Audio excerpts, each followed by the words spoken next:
Ngicela siye lapha encwadini kaKolose. Siye lapha kuKolose chapter 2 verse number 6. Kolose chapter 2 verse number 6. Sibingelela abangeni nabo mfowethu. Sibanikeza ihlalo hlalani phansi. Kulabo abangenayo hlalani phansi. uKolose chapter 2 verse number 6 u6 uthi ngakho ke njengaloko namamukela uKristu Jesu inkosi hambani nikuye. Uverse number 6 ngakho ke njengaloko namamukela uKristu Jesu inkosi hambani nikuye. Verse number 7 nixilile. Ukuxila kuchaza ukuthi into uma uyigubhela uyishonisa phansi is to be rooted. Ukuxiliswa into eyenza isihlahla sibe strongo noma sime ezikhathini zemimoya sichaza ukuthi kunezimpande ezishone phansi. Ubustrongo besihlahla abukhandwa ukuya phezulu kwaso kodwa bukhandiswa ubustrongo beyimpande ezishone phansi. Ubustrongo bendlu abukhandwa ama-first brick no-Lancaster abashona phezulu kodwa ubustrongo bakhona buchazwa ukhonkolo ongaphansi. So ke kuthiwa njengalokhu uKristu namamukela njengalokho namamukela uJesu Kristu inkosi hambani nikuye. Sokuthi ke uKristu mawake wamthola nasekuhambeni kwakho konke uyakwazi uhamba ukuye ngoba uKristu indawo ukuthi mawake wafika kuyona noma uthi uyahamba ukuye noma uthi uyakhuluma ukuye noma uthi uyahlala ukuye ngoba uyindawo ukuthi once wake wafika khona akwenzeki uhambe ungekho kuye, akwenzeki ukhuluma ungekho kuye. So ke uthi umpostoli Paul ebandleni laseKolose njengaloko namamukela uKristu the piece of advice eyinsukwini zokukholwa nezokuhamba kwenu ukuthi mani hambani nikuye. Verse number 7 yabona la kumeshina ukuthi hambani nisesontweni, akumeshina ukuthi ningalove emasontweni kodwa uhambo lweni lonke lokukholwa eyinsukwini zokuphila kwenu yenzani isiqiniseko sokuthi nihamba nikuyena uKristu. Athu verse number 7 nixilile. Ukuxila ke nje bakade ngikuchaza ukuxila kuchaza ukushona phansi. Iserious lento ngoba yena ufuna ukukhuluma ngaye kakhulu leyo yokuxila. Umpostoli Paul ekhuluma ngayo ethi ekhuluma kubazalwane baseKolose. By the way umpostoli Paul akakaze azafike eKolose. Sizathu kube khona ibranch yaseKolose kwakukhona umzalwane wayesuke wabonana noPaul eEfesu ezwe uPaul eshumayela waphenduka lo mzalwane eluzaneni eEfesu wathi ebuyele ezweni la kube eKolose wafika wafakaza ngoJesu besindiswa abantu. Wawuthola umbiko umpostoli Paul ukuthi eKolose sekukhona ibandla. Ingakho ke waloba encwadi wababhalela waba encourage ngokuthi senjengoba senisindisiwe njengoba senamamukela uKristu Jesu inkosi hambani nikuyo nixelile. Ngifuna ukukhuluma kakhulu ngalento yokuxila enkosini. Mhlamba sukuqedela verse number 7 kodwa kakhulu kazi namhlanje ebusuku ufuna sixoxeni bafowethu asishumayela wona umlayezo lokubusiswa lowe okubambisana kodwa okunikeza nama imoto nekhiya zeimoto nezindlu kodwa sifuna ukukhuluma ngezinye zezinto ezenza abantu ebudeni bendlela bathi ayiquit. Akekho umuntu ongayeka ukukholwa uma kuukuthi wafika enkosini waxiliso. One of the things esikuyenza ukuthi abantu bethi besindisiwe sibabona bangasakholwa befaka ubuhlalo bafake izinto eziningi ezifakwayo ukuthi noma bayafika enkosini noma bamamukela uKristu bamkha phezulu njengamanzi ophuthu bangagxila ngoba kuyaxila okumazini uKristu. uJesu lesimkhonzayo ngaphezulu kwamavesi nezambulo ukukhonza uKristu kupersonal kungaphezu kwendoda yakho nonkosikazi wakho kungaphezu kwecrew le ensihlala ngidudana njalo ngamasonto ukuthi uzoya yini athi angiyi athi nawe uma ungasho ukuthi nami angiyi kungaphezu kwalokho kungaphezu kokufa bafowethu ngifuna ukukhuluma ngokuxila ukuthi umpostoli Paulo uma wakhe wamthola uKristu wamamukela uyaxiliswa kuye uxiliswa noma ngaloqhamuka zephi impande umoya ufuna ukusephula into eyenza ukuthi ungasephuleki buchaza ubustrongo bokuxiswa kwakhe kuKristu. Umzalwane wamukela uJesu kodwa wangaxila ulula kakhulu ukulimala kwakhe. Umzalwane wafika washunyeza uKristu wahamba phezulu wama ngezambulo namavesi kuba lula kakhulu ukuthi ukulimala kwakhe into emenza limale kalula ukuthi akekho rooted in Christ akaxilisiwe axilisiwe. So uqedela u7 nixilile ngifuna ukukhuluma ngokuxila kodwa suqedela u7 nixilile nakhiwe kuye niqinisiwe ekukholwa njengaloko nifundisiwe nivama ukubonga. Let us be rooted in Christ.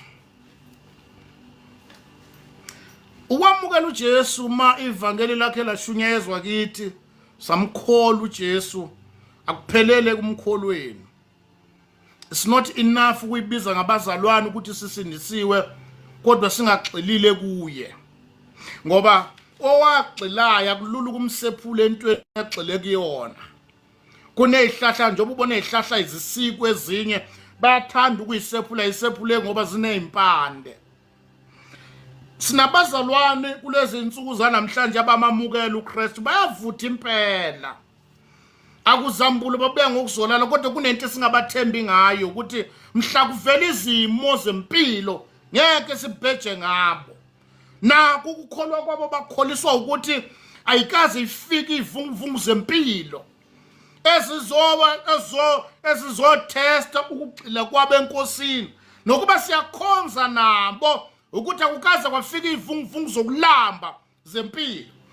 Enye izinto eyenza ukuthi siba nabazalwane abaweak ukuthi noma bamamukela uKristu kodwa kunento engakazi ziyenzeke ezimpilweni zabo ukuthi ukumamukela uJesu akugcine emakhorasini, ukumamukela uJesu akugcine ezambulweni, akugcine ngokushumayela. Ukukholwa kusikhona ukushumayela nokucula.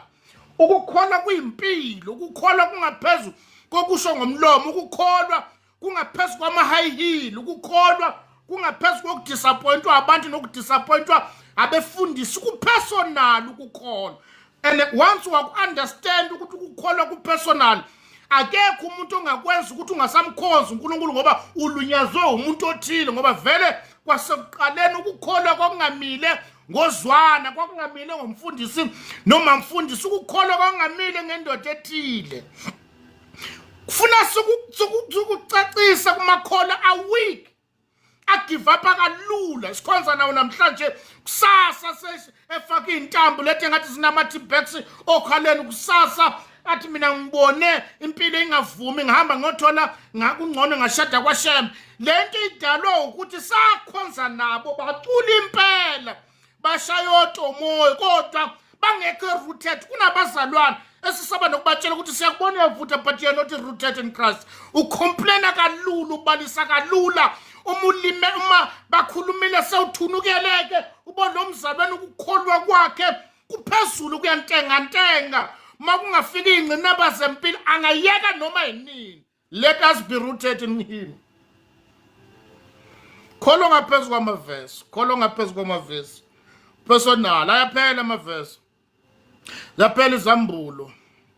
Bayajikelana abazalwane abomi ngabo. Uthi kunabazalwane abakunikelela igross, kunabazalwane abakuthengela impahla, bayajika abazalwane bese kumake thenini how rooted you are in him. Uxile kangakanani kuye? Uyakwazi ukuma ngekhathi zeyivunguvungu? Uthi uJesu kuchapter 7 ncwadi kaMateyu uthi ozwa izwi lami alenze fanisa nendoda yakhe indlu yaphe kwedwala usathi ke ukubaluleka kokwakha indlu phe kwedwala ubustrong befoundation besethi kufika ikhathi la khona kuqhamuka imimoya nezivunguvungu lithela leyo ndlu into eyenza ukuthi ingawi indawo eyakhelwe kuyona ngoba ziyafika ikhathi zokuvunguza kwemimoya empilweni zawo wonke umuntu okholwa uJesu. Kodwa into eyenza ukuthi besula inyembezi bayiqoqa baqhubeka nohambo kuchaza ubustrongo abubakhile ekujuleni kwesisekelo sokukholwa kwabo enkosini. Uma singakubalela sikhumula imizimba yethu sikubonisa ika esazilinyazwa amakholwa ngaba kumanje sinazo nesizathu sisenza ukuthi singabe sisakholwa. Masingakubonisa ukuthi obana basilimazayo obana sabathembayo bayesabathemba ngempilo yethu bayesabathemba ngeemali zethu bayesabathemba ngeingane zethu bayesabathemba ngeimpilo zethu basilimaza. But why singayekile kuchaza ubustrongo esinabo nenkosi ukuthi noma thiwa basilimaza abantu but we are rooted enough strong enough ukusuka enkosini kungaphezu kokusonta ukumazi uKristu. Ngaphezu kwalokho njengaloko namamukela uKristu abane nikuye nigxilile. I'm sorry ukutshela kodwa siyonitshela nganza kwethu akekho umuntu wesifazane ogxile ngokwanele enkosini ongayeka ukukhonza ngoba wadivorcewa indoda. Akekho umuntu osilisa ongayeka ukukhonza uNkulunkulu ngoba wadivorcewa unkosikazi if you are rooted enough in Christ. Ayikho intombazana angayeka inkosi ihamba yofuna amadoda kwaShembe ngoba wathembisa umshado if wafika kuyinkosi wakheka kahle kuyena. Romans chapter 8 verse number 35. Let us be rooted in Christ. Siyagcina ngokuvutha. Siyagcina ngezami kunabazalwane abavutha isikhonzana singabathembi. Angazi noma niyabazi ngaba abantu abavutha umuzwa lokuvutha kwakuthi lo mzalwane lo uyamthanda uNkulunkulu kodwa akakhekile angagive up noma yinini lo. Mangafika izimo zempilo umuzwa endlela efakaza ngayo ukuthi ukube segxile ngokwanele wengeke efakaza ngalendlela. Ngathi ngakho umhlebelo lutho umzalwane ngabi mawala uhambo luselude kakhulu lesisivinini sakho le sisazokwehla ngoba uhambo lude. Be rooted in him. Romans chapter 8 verse number 35. Izulu liyasithanda ngapha eFilipi. Romans 8:35 verse number 35 uthi ngubani ozasahlukanisa nothando lukaKristu na noma ukuhlupheka. Yabona kulabo abagxilile enkosini uthi umpostoli Paul ungisho nokuhlupheka impela. If we are rooted enough ukuhlupheka ukweswela la khona singazi solala sidleni solala kuphi soba simbathe ini. Akukho ukuhlupheka ungehlela impilo yomzalwane kungamenza uJesu angasabi yena uJesu ngoba kukhona izinto angayitholanga empilweni. Uthi umpostoli nisho nokuhlupheka. Shona ukuhlupheka impela. Ngeke baningi abayeka inkosi ngenxa yenhlupheko. Sizathu salokho ukuthi bebengekho vele kugxilene kumazini uKristu. Apostoli Paul uthi nje nokuhlupheka ngeke.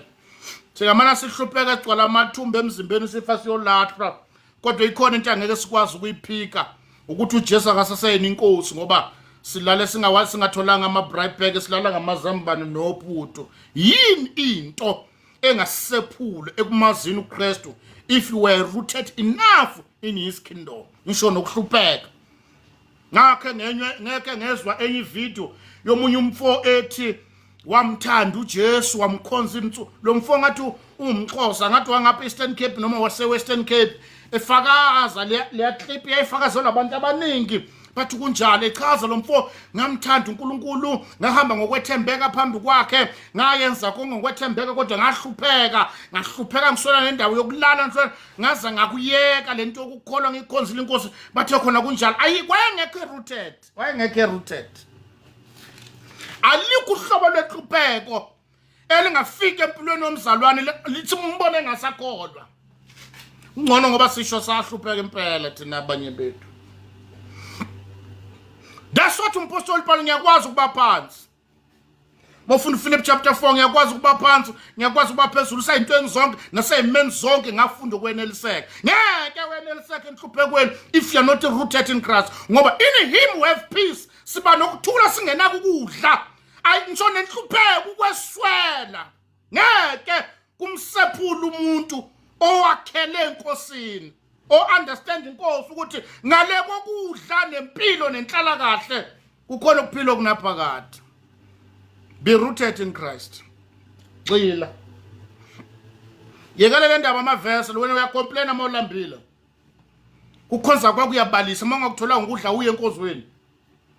Uyabalisa kuba kunabefundisi ababalisela abazalwane ngithi ngidleni mina aye kukhola athi uyayeka lento ngoba yena uyalamba ubonthi kulula ukusephula lo mzalwane enkosini ngenxa yendlala. Apostle Paul uthi ngisho nendlala ngeke sehlukanise. Singamana silambele khona. Kodwa into angeke siyenze ukuthi uJesu angasabi uJesu ngenxa yokuhlupheka kwethu. Be rooted in Christ. Verse number 35 lo umfundayo athi ukuhlupheka noma ukubandezeka noma ukuzingelwa abekho abantu abangasizingela bese sithi for that reason ngoba sifuna ukubulawa ngesamkhonza uJesu. Ngeke understand lento if you are not rooted in Christ. Noma indlala nokuzingelwa uthi noma ukuhambaze na ungenzeka ungaqoki kahle uma befika abanye bafika namasuku nabazalwane athi mina ngikwazi ukuyokhonza nalabo bazalwane ngoba bafaka ama high heel bafaka o 3 piece mina ngikwazi ukuqoka ngize ngaliyeka isonto ngoba ngiqoka ingubo eyodwa unamanga ongakazi ufike enkosini.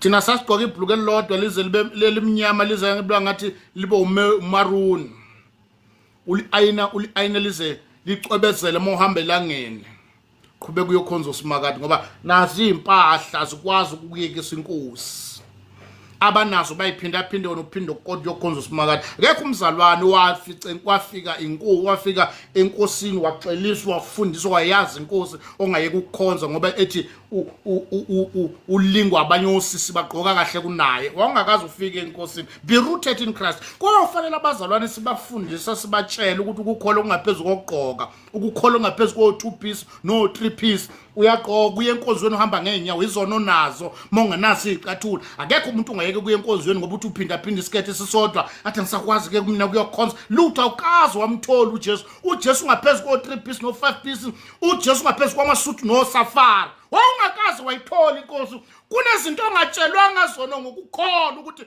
awukholwa ngoba izimo zempilo zihamba kahle umkhonza kuhamba kahle noma kungahambi kahle. Kubalula nje kumzalwane usinisuka athi cha mina abazalwane senazo impahla unazo kodwa unazo zokuya edrobheni ongenazo zokuyokhonza. You are not rooted. Nabazalwane abacelwayo bazalwane abakhunjuzwayo bazalwane abafonelwayo kodwa bathi bayamamukela uKristu. Kunomuntu esoloko abalandela ngemuva obacela uzobukhona yini athi ngiyobona ma ukuthi ngizoba ngekhombisa namanga. You are not rooted in Christ. Emsebenzini usetha ama-alarm ezikolweni Satama alarm kuma interview hamba uyolalela ngakhona iyodwa indawo la khona uncengwayo ocelwayo ubhalela ama SMS ignore amakhona kusenkosini. The reason behind that is because you are not rooted. Akekho umuntu kumele alandelela abantu, akekho umuntu kumele alandelela omunye ngemuva soloke emcelile kuba ngathi izulu siyakucelela ukuya ezulwini wena kanti wathola muphi uJesu.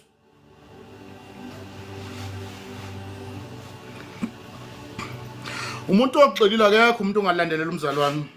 Abazalwane abayingane babala iminyaka besindisiwe kodwa kuze kube namhlanje bayacelwa bayancengwa bayadikibala yabona mayecasukile uyahamba ke manje umyekeni usecasukile. You are not rooted in Christ. Umuntu osenkosini ogxile ngokwanele kwala noma ethi unikelene ngambonga akaxakwa yiloko uyayazi into ayinikelelayo akanikelele ukubongweni nini.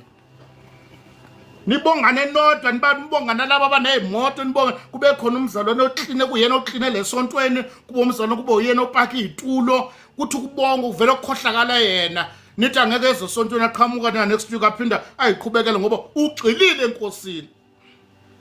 Siyabonga ama gift bafowethu gxilane enkosini njengaloko namamukela uKristu hambani nikuyo nigxilile. akekho umzalwane ongayisontweni ngoba uxabana nendoda yakhe. Ukuxabana nendoda yakhe umenza ngasekho ngiyofika ngipretenda ngithini upretenda ukuthini hambe enkosini. Cha ngiyagula namhlanje kwaze enkonzweni. Enkonzweni kusesibhedlela. Masihlale singamakholwa siyokutandazela khona. Mawuthi uye esontweni uyapi? Nabazalwane abancengwayo ngathi usuku lokuqala baye crash ngane ikhalela ukubuyela emakhaya. Be rooted in him. Uthi umpostoli Paulo noma kuhambaze na noma ingozi noma inkemba na ngisho nokweswela ngeke kusiyeka simkhonza inkosi ngisho nokubulawa. Hey kunabazalwane esikhonza nabo namhlanje abangaxelile enkosini. Cha ngayeka ngabona mina umfundisi akangiphiwe. Wawuyele kuya kumfundisi wena inhlobo wakhona. Bazalwane kunezinto ngathi uyafisa ukukholwa. Wayekelela ukukholwa. Cha mina ngakholwa impela ngangiyithanda inkosi. Ngiyithanda abantu bashada phambi kwamba bashada phambi kwa ngabona ayikho lento umuntu phela uyoza egugele ekhaya uthi hawu kanti wena wawuye emshadweni waye ukukholwa waye ukuphila kunaphakade ngenxa into eyitemporary yomshado. Hayi ubutholanga uJesu. Bonke labasibabona onalo womagejageja laba baprofeti womukwena wombora abakaza bayithola inkosi balimemezela ivangeli baza amavesi kodwa bangagxilile kuye ngoba lentebe yenze ukuthi ebudeni bendlela bakwazi ukudivert from iqiniso bayenza iqiniso labahamanga. Lokhu kuchaza ukuthi they were not rooted in him. Qinisa ngeke ulishintshe masulitholile lona kuyawehlula nokwabekezelela amanga noma sokushunyayela ulimala khona la ukhonza khona uma sebeqala ingane ukuthi lezi zinto ziyangilimaza. Iqiniso ngeke ukwazi ukulishintsha. Umuntu ogxilile izimpande zakhona eshone phansi kunandawo uthi ubonyakaza kangakanani ngamanalala kanye nomoya uthi udlula ephakama ngeke wabekezelele amanga uma iqiniso wakho walithola. Be rooted. Gxila pande zakho ishone phansi mazi yena Kristu namandla okuvuka kwakhe mayenzile umkhonza noma angayenzanga uqhubeka umkhonze mazi. Nabazalwane bayeka kalula ukholo bayekiswa ukuthi umsebenzi abayitholanga angeke mfethu. Abanye bayekiswa imali banethi baba nemali imali yaba inkulu kakhulu kunenkosi. Abanye banethi bathola imshado yaba mkhulu kakhulu kunenkosi. They were not rooted from the beginning. Ngeke oxelile ayikho into engasehlukanisa nothando uKristu asithanda ngalo. Noma ngathi uyindoda maseyifikile empilweni ayikho indoda engakwehlukanisa nokukhonza usimakade. Sikhonza nabazalwane abangekho rooted in him. Okubuhlungu kakhulu la kulabo bazalwane laba esikhonza nabo kodwa bangagxilile baphambili bayashumayela baphambili bayacula baphambili bayanikelisa but they are not rooted. Bethi benikelisa kanje baphinde bayikhulumela iminikelo yabo. That is a sign ukuthi kwayona lento lebathi bayinikelela abayiqondi dasababalisa ngalezi imali zabo. Kuyingozi kakhulu ukuphila nabantu ukukhonza nabantu abangagxilile entweni abayikhulumayo. Ukuduka kwabo kulula. Sithi sikhonza nabo labo bona bafaka iziphandla. Sikhonza nabo labo bona bahamba baneyinhlanga. Sikhonza nabo besuka laba bahamba boshada amadoda engakholwa. Bakhona khona la. Lonke ichaza ukuthi noma bekhona beshaya izandla phezulu abaqilile enkosini ngoba angikwazi ukudayisa ngeqiniso ekulaziyo ngohamba ngiyoshada umuntu ongakholwa. Lento ichaza ukuthi you are not rooted. Bese bedudana bebodwa uthi yazi ba mhlawumbe uNkulunkulu wakubekela indoda yakwashema namanga uyibekele wena. uNkulunkulu mayethu ukukhanya nobumnyama okuhlangana wesho khona impela lokho angeke ushintshe ukushintshiswa wena ngoba uyaleyo njengephepha mali nyakaza lele uyakhona mali lele uyakhona ngeke.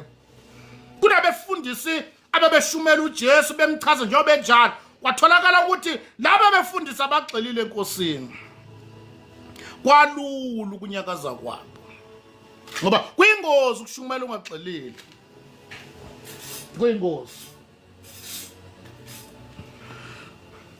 Kuyingozi kakhulu. Ukushintshwa kwawo ushintsha kalula. Banye bashintshwa izimali. mabakhe bakulethele imadlananyana nje uyayeka.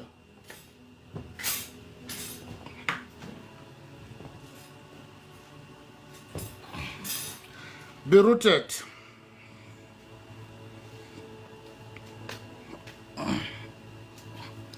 Be rooted in Christ.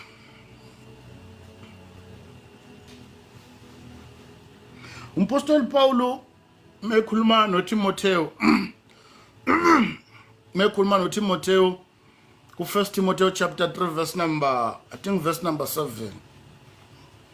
Ma ekhuluma ngamadiakoni, actually ekhuluma ngama-bishop, abantu abazokwazi ukuba yiso in the local branch. Kunento ayicizelelayo lapha ya Apostle Paul uthi laba abantu kumele bakhethwe baba ama-bishop. Konke lakakubalile kube indoda enodumo oluhle, indoda mfazi munye, inganxaneli wayini, konke lokho. Kunale ku verse 7 afika akuchaze ayithi kungabi umuntu osanda ukukholwa. Ngoba kulula kumuntu osanda ukukholwa ukulingeka welesonweni ngoba engagxilile. Lento kusanda ukukholwa amawala okungagxili ilento efane yakhe yayenziwa uPetru entabeni noJesu, ethi kuJesu akwakhiwe amadokodo entabeni abemathathu, lika Eliya, elika Moses, ibeke lika Jesu. Le nto leya yekhulunywa umuntu ezwa amadlingo zokukholwa but not rooted, ngoba ukube we rooted enough wezu understand la madokodo awachaza ukuthi awakhe phezulu kwentaba uhlalwe khona. Number 1 akalibalanga elakhe, shothi mayiphela leli nobumnandi bokukholwa umbuzo wayezolala kuphi ngoba akalibale lakhe kodwa ukhona entabeni, ngoba kukunezinto nezinqumo uyikhuluma neyithathayo ngenxa amandla okukholwa, not knowing ukuthi uhamba uliselude. Kwake kwasho enye insizwa yathi isanda kukholizwa amandla okukholwa ukuthi abantu besifazane banamadimoni abakholwa, kodwa insizwa ungasho kanjalo uhamba uliselude. Yathi sishada lensizwa futhi eshada ngayawa yakhulelisa ukuthi hawo wathi nceka abantu besifazane banamadimoni abakholwa. Kwase kwenzakalana ngoba kunezinto ezikhulunywa abantu nezifakazwa abantu neziphilwa abantu abangekho rooted, including nokunikela. Kunabantu enikeliswa ngendlela emawala okudinga umuntu okhulu ukuthi anganikeli ngaleyo ndlela. Angivimbi ukunikela kodwa lo unikele kungazini kwakhe, not because we understand udinga ukugxiliswa enkosini ukuthi unganikeli bese uyayisola. Khona bathi bebenikela ubonda akeqonde into ezalo futhi ukunikela kwakhe lokho unikela nemali ongasiyona yakhe uyomkhatha nebhizi bese umbiza. Lapha esontweni lapha esihlanganyela khona bakhona abazalwane esikhonza nabo, sasithenga sound system. Masithenga sound sasicela kubazalwane ke ukuthi sicela ama donation from kubazalwane, sidonate sisodwa ukuthi sikwazi ukukhokhela le sound. Actually kwakhona umunye umzalwane osiboleka imali siyothenga isound, waseke ethi siyoyibuyisa ke. Sasesivumelana nabazalwane ukuthi akhe sixoxeni ukuthi singakhokha malini. Sisicela abazalwane ukuthi malini singayikhokha ngenyanga ukuze sikwazi. Kwasukuma na wonke umuntu, ngikhumbula umunye usisi wasukuma. Ngiserious ukungagxili kuyakwenza ukuthi uthathe izinqumo ezokuxaka. Base kusukuma umunye usisi wayezwela amandla okukholwa la sisi. Naye wathi uzonikela, I think wathi uzonikela ngo200 noma le mali athi uzonikela ngaye akasebenzi usisi. Ukhuluma ngemali yeqolo. Uyathanda ukunikela kodwa isima hleli kusona simvumeli ukuthi angathatha u200 rand ayonikela isound system kunokuthi yothengisa kale empuphu. Now ke thina ke sesibonile kofuna simbiza ukuthi mzalwane simache suthanda ukunikela, kodwa le mali yoyithatha thina siyothenga isound uyayidinga wena ukuthenga impuphu. Ile nto enza umchaza zonke ukuthi kunabantu abangaxilile. Ukugxila akusikhona ukuthi usiphukuphuku ukungabi nalo ulwazi olwanele nokuqonda ukuthi uma umuntu eyenza ukuthi gogo njengoba uhlala wedwa ekhaya ukwazi ukuyoqoqa imali yempeshini uzosinikeza ukuthi wena uzonikela ngo1000 rand unikeza thina kule mpeshini bese ngasekho uhlala wedwa ukudla nana. Kodwa kukhona abantu abangakwazi ukubatshela no asimelene nokunikela kwakho, kodwa le mali wena letha thina siyothatha siyothenga izinsimbi wena uyayidinga for ukudla. Ngababiza abazalwane seqedini no bazalwane. Masikhuluma ngokunikela sisho ukuthi nalo akayibophezela unikela ngento engenayo. Doesn't work like that. ngaze ngamkhomba ukuthi wena sisi we know ukuthi awusebenzi akwazi ukusinikelela ngaleyo mali usinikelela yona because uyidinga more than thina. Sikhuluma kubazalwana abangakwazi ukuyi-afforda nabangakwazi ukukhipha okungaphezulu kwaloko esikudingayo. Kukhona abazalwana abanjani nasenkosini abangekho rooted enkosini. Sometimes abathatha izinto mawala bayenza okungaphezulu kwamandla abo. Bakhona futhi abazalwane bezombe befakaza umuzo lomzalwane lo ufakaza ukhuluma ekujuleni kokuduka kwakhe usadinga ukuhlaliswa phansi ukuthi amfana wamkhululeka uhamba uselude kakhulu kunezinto usazoyibona la. Yabona nalabo abantu abahlala bekhuluma noma kanjani na ngeke akhonze lezifebe ngeke akhonza amathawuthi hayi kule usasho njalo ngoba phela ngithi awukabibiko ku local branch uyokukhonza nazo izifebe zikhona phakathi kwakho ngeke uyithuka ngezifebe ngoba kuyokuba khona isikhathi la khona uyo understand ukuthi nazi izifebe zidinga umusa ukuthi isindiswe. Be rooted. Mhla waxila ngeke ushumela ngama emotion ngeke usebenzise imizwa mase usindisi mase understand ukuthi sisenkosi ngeke kwenza abantu baphenduka ngamandla akho nolwazi lwakho uyo understand ukuthi everyone udinga umusa ekusiza ke kuza kwazi ukusizakala akumile ngamandla nezambulo zakho. If you are rooted in Christ khona abantu abafuna ukuphendula abantu ngamandla abo nezambulo zabo bafoster wonke umuntu baphenduka omonco. Be rooted in him. Now you'll be able to understand ukuthi everyone ophendukayo uJesu umenzela umusa uthe uJesu akekho oza kuye moba bengamdonsanga. So abantu abaphendula ngeentshumayelo zethu anikho la ngoba ngishumela ngcono. Jesu loyo. Be rooted in Christ. Be rooted. Abantu abagxile enkosini khona bazobolala emathuneni bangakaze bafika kuye bagcina emasontweni abamazi uJesu. That's why njalo mabevula umlomo into abayifakaza ngcono isonto labo nomfundisi wabo. Simemezela uJesu. Kunevesi eselifundile la ethi umpostoli Paul kodwa thina sishumela uJesu ebethelwe emthini wohlazo. Ma ukuya ugcini ngokuyibiza ngegama lakhe uyagxila kuye. Ufuna ukumazi yena namandla uvuka kwakhe kwabafileyo. Umpostoli Paul kubandla laseRoma umoya waloyo wavusa uJesu kwabafileyo uhlala kini uyiphilisa nemzimbeni efayo. Kuyaxilwa enkosini kuyadlula emaveseni nasezambulweni nokwazi ngoba kuhlukile kuba nolwazi lokuchaza amavesi ngendlela yenhleleko ukuthi ungamazi uKristu. Be rooted in him. Kuyaxilwa enkosini ukumazini yena namandla akhe. Umase wakho wamazi kahle ayikho into othiwa angisakwenzi ngoba iBhayibheli lithi baboshwa oPaul abapostoli eJerusalema bakhe babanjwa bashawa. iBhayibheli bavalele etulongweni beqeda ukushawa. Wase kuyimlayezo kubona watshela umlayezo umpostoli Paul uthi nokucindezela ngisho nankemba ngisho nokuhlushwa ayikho into engasihlonza nothando lwakho. Why? Because we are rooted in him. Mabe banjwa abapostoli eJerusalema bashawa bavalele etulongweni. Mabavalele etulongweni kwathunyelwa umlayezo kubo kuthiwa kuze singaphinde sinifake induku ningaliphathi igama lika Jesu thulana. Bathi abapostoli kuba kubaFarisi nabaJuda nabasedusi bathi asikwazi ukuthula ngaloko esikuzwile nasekubonileyo. Bathi siboneleni ukuthi kuhle yini ukuthi silalelane nakunokuthi silalele uNkulunkulu. Ngeke ukusho lokho if you are not rooted in Christ. Bakhetha ukufa kunokuthi bathula ngalento abagxile kuyona. Kodwa kunabantu abayeka inkosi ngenxa yenhlupheko. Kunabantu uJesu abangamkhonsi ngenxa yamakhaza. Kunabantu uJesu abangamkhonsi ngenxa ukuthi abayitholanga ingane. Kunabantu abacomplainayo ngenxa ukuthi abashadanga. You are not rooted. Awukho kuye. La kuya sinasi sizathu sokuyeka.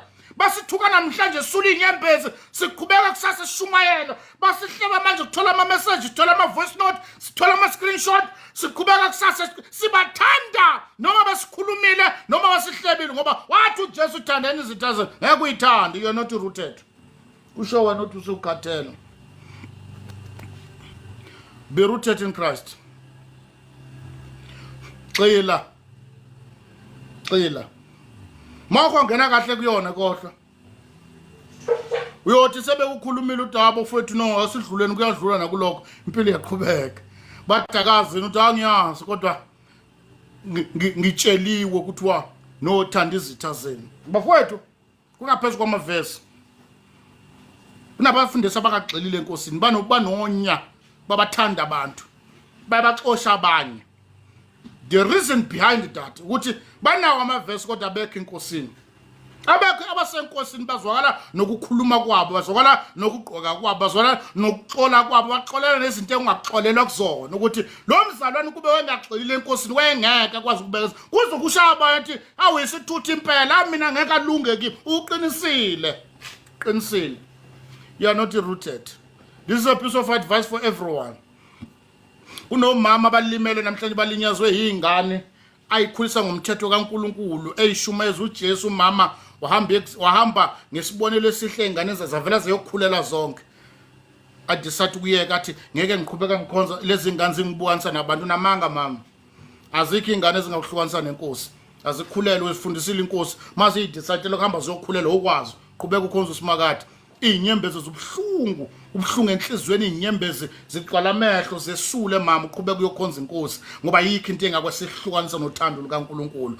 Ngome ngithi ingane zibukise ngawe endaweni emveni ukuthi uyithandile ingane zakho wayinikeza uthando wayifundisa ezinyo wahamba waba isibonelo wabekezelela nokuhlushwa umyeni wakho ukuze ufundisa lezi ingane zona in return zabuye gaxa ingane ngambili ngantathu sula inyembezi ubopha iduku ekhanda faka isketi yokhonza inkosi yokhala kuye enkosini. Ngeke kuphele ukuthanda wena into isizathu saloko ngikhumbula iGetsemane ngihluphekela ngeke ngiyeke. Ayikho into engasehlukanisa nothando asithanda ngalo uNkulunkulu. Kunomama namhlanje basethu uJesu inkosi. Ingane zabo ibhamana nama drugs. Ngane zabo ziyadakwa ziyabahlukumeza ziyabazingela kodwa basona kwathi bemvesa uJesu eyinkosi nomsindisi wokuphila kwabo. Ekwesweleni kwabo nasekuzingelweni kwabo abaliphikanga igama lenkosi. Ncwadi yamaHebheru lithi iBhayibheli labo bafakazelwa ukukholwa bathakazela izethembiso zikude kodwa ngokukholwa kwabo bavusa abafileyo bacima imililo bavala imilomo yamabhubesi. Kodwa lithi iBhayibheli izwe lalingabafanele bebezingelwa balala emgodini balala emhumeni baqunywa amasaba baqunywa amakhanda ngamasaha. Lithi iBhayibheli baze balala emathuneni isethembiso bangasimukeliswa ngoba uNkulunkulu wayebonele okungcono kunalokho ukuthi bangapheleliswa ngaphandle kwethu.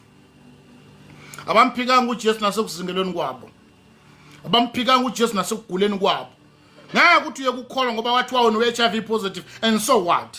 Khonza naye hamba uyothatha amaphilisi ukhonza inkosi kuyoku umtshela noSathana nabanye bethu bangakini ukuthi yodwa into angeke ngikwazi ukuyenza. Ayikho into ngendlela engigxile ngayo kumazini inkosi ingangenza ukuthi ngingasamkhonzi. Ayikho. Kodwa kwenziwa yini? Kwenziwa indlela ogxile ngayo kuyena. Izimpande zakho ziphansi kakhulu ukuthi ungasuka. Phansi kakhulu. Hamba uyokhala enkosini qhubekani wami. Wathi uEliya angeke kungcono ngife. Bebengcono okhokho kunami. Wathi uNkulunkulu haya ufu wena ukhuleka ufu. Ithi iBhayibheli wamnikeza emaqabelengane esinkwa namanzi wathi vuka udlu uhambo lisaqhubeka. Kunabazalwane abadesathi koshada emshado yangaphandle yabantu abangakholwa ngoba bethi la enkosini umshado ayikho bebangaxeleli. Kulula kakhulu ukuyeka ukugive up komzalwane ovuthayo kodwa ungaxeleli. Singamana sibe nabazalwane ababili abathathu aba-understanda insindiso rather than ukuba namabibi acwele la kodwa banga-understand lutho ngokukholwa. Noma bathi bayambiza kumele afonele wena athi kodwa wayesingawakhonzi mfundi bona kanti ugxile kangakanani unga-understand the difference between amadlozi noNkulunkulu. Bafowethu lento uzoyi-understand kunamabandla okugcwele abazalwane abangamabibi esihogo abekho rooted enkosini abamazi kwalo Jesu abamkhonzayo. Ayisijabulisi ukuhamba nabantu abangamazi uJesu kodwa egcwele isonto kuba yinkunzi esihogo makufika uDisemba bafaka amatshali bolala emadodeni because they are not rooted, they don't even know lo muntu abathi bayamkhonza. Kodwa sigcwele sithe ibandla lethu likhulu sikhuliswe ngeenkunzi esihogo. Kuyingozi ukhoza nabantu abanenhliziyo encane abalimalayo kunomama abagcwele emakomitini bayakwebhana kuba ngumsindo bayazondana bayathakathana. Kuyachaza ukuthi nabantu abayinqaba esikhonza nabo kodwa bangekho enkosini. Bagcwele esontweni ngoba balandela umfundisi. Kuyibadi. Umpostoli Paul ngizwile bazalwane khuluma nebandla laseKorinthi ngizwile phakathi kwenu khona ukuphikisana khona umsindo ekhona phakathi kwenu lezi zinto iqhamukaphi impilo esezweni siyibona phakathi kwethu. Why? Abantu ababili abagxile ngokwanele they know ukuthi noma uthi ubani wathini kodwa phakathi kobona bobabili omunye nomunye phakathi kwabo kumele akhanda ukuthula. Incwadi yamaHebheru izamelana ukuthula nabo bonke abantu nobungcwele onganaka ngeyibona inkosi. Kodwa kunabantu abathi mina ke khohlwa ke mina uhambe ebuya mina nje khohlwa hawo ancenge umuntu mina ngincenge umuntu okusaya angidli umntini wamuntu ancenge ubhontshisi lo muntu uyogcina ngeke ubona lapho uthi nenkinga la. Kusho umzalwane ovutha lapha phambili esimemezela zakhuluma ngelimi uthi lo mama uyakhuluma ngelimi futhi uyavutha uyanikela lo mzalwane kodwa inkinga yakuthi akekho rooted enkosini. Simuzwa nosolimini ukuthi ulimi lwakho lunonhlabathi akakwazi ukuthi kwabale enkosini abagxile ngokwanele liyasokwa nolimi kusuka nenkambusho nokukhuluma kunomakoti abagqoka ngathi amantombazana adasa ngomzimba epoint ukuthi lo akagxilile ukunderstand ukuthi umoya ngcwele ma kuwe uyakwazi ukufundisa ukugqoka nokukhuluma nokwenza. That's why nasemasontweni ethu lawa njalo kukhunywa indaba okugqoka kukhuzwa amantombazana ukuthi ngigqoka kanjani mangigqoka kanje ngigqoka kanjani mangigqoka kanje kodwa omama abakhuzani mabebodwa mabefaka lezi iketi ngathi amakhethi bangamakhosikazi amadoda uthi unkosikazi womuntu ungagqokele lo dodo ogqokile kodwa njalo makungamantombazana ukuthi afuna uwisa obaba. Bona lo mama noma umama nje shadile kodwa kunento angakaza ayithola akafikile enkosini wakholwa ngoba indoda yakhe yakholwa kodwa yena nje sakamazi ngoba ukukholwa kupersonal kungaphezulu kwendoda. Awuthandazi ngoba indoda ithandazile uthandaza ngoba uyazi ukuthi kupersonal kungami kusasa lokusaya ngavuka ngasaphefumule ngiyoyimela phambi kwaNkulunkulu kungaphezulu kwalokho ngaphezulu kwengane zakhe zokugilayo. Akuncikile endabeni endoda yakho akuncikile ngonkosikazi wakho. Hayi unkosikazi uyathandaza ayimile ngenkosikazi wakho ukuthandazela. This thing is very personal and then everyone okhona kulombuso akayigqumele futhi ayigxilise. Funeni inkosi senokuthola nabazali bakaze bafike enkosini baphelele emasontweni. Uthi umpostoli Paul ke kulabo abantu ozobakhetha Paul 1 Timothy chapter 3 verse number 7 from verse number 1 actually kunaleli point efika kulona athi kungabe umzalwane osanda ukukholwa. Angiphikisi lento yeni ukuthi kunomzalwane esimshumeza etendeni last week kuleli viki usephethe imaki uyacula simshumeze last week kuleli viki useyashumayela ngoba uNkulunkulu uyaphuthuma. Angeke bafethu last week ngoba sinje viki edlule usefakaza kuleli viki ufakazana ubona amandla kaNkulunkulu kuphi kulo 2 days usayibona amandla kaNkulunkulu uhamba ulisengaka intawa singaka amaqhuma nemifula esazoyihamba kulo 2 days usefakaza ngokukhulu kaNkulunkulu. Msandlela kathi bafethu msandlela kathi yena sayazi uNkulunkulu yena ufunde nini utshelwe nini imigomo nemibandela yokukholwa usafundiswe nini.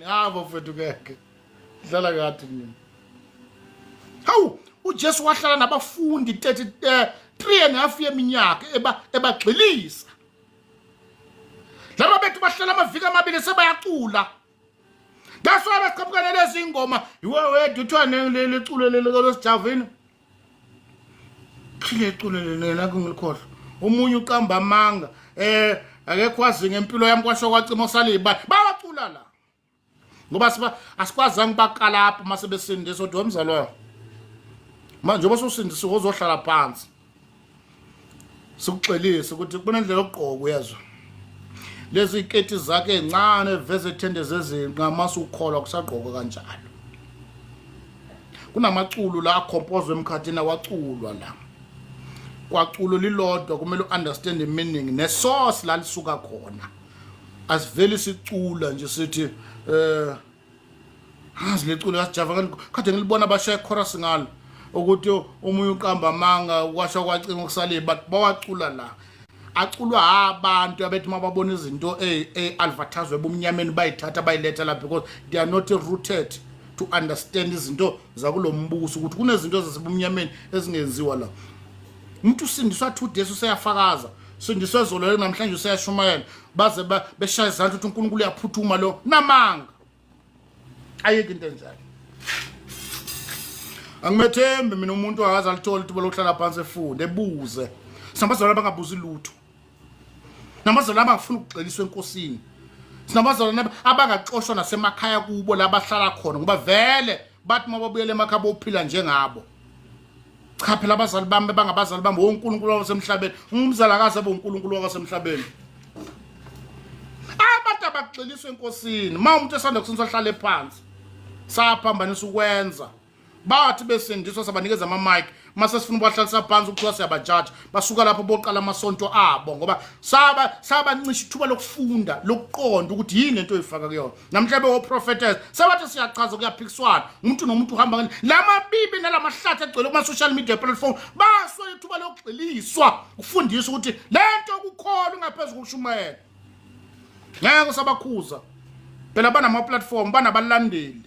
Bakaza baza batshela ukuthi be rooted in Christ. Understand ama-terms and conditions kulo mbuso.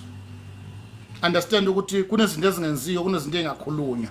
Sinolimi lwethu la kulo mbuso. They don't care. Why? Because we are leading people abangeke rooted. Kulula kwabo ukulimala kwabo. Ukunikela kwabo kuyabaliswa, imali zabo ziyakhulunyelwa. Menikela namhlanje expect usasa ngeke ayikhipho, usecasukile. Why? Because they abekho rooted nakwemnikelweni yabo abayenzayo. Abawuqondi imnikelo. That's why imali yabo iyabaliselwa. Inomsindo because abaqondi. Uma ikunikelela sengathi ngakucontrola. Be rooted. Umuntu nomuntu akaxile enkosini. Ngale kovuthe bese nga-advise everyone. Uthi kodwa ngempela uqine ngokwanele nenkosini.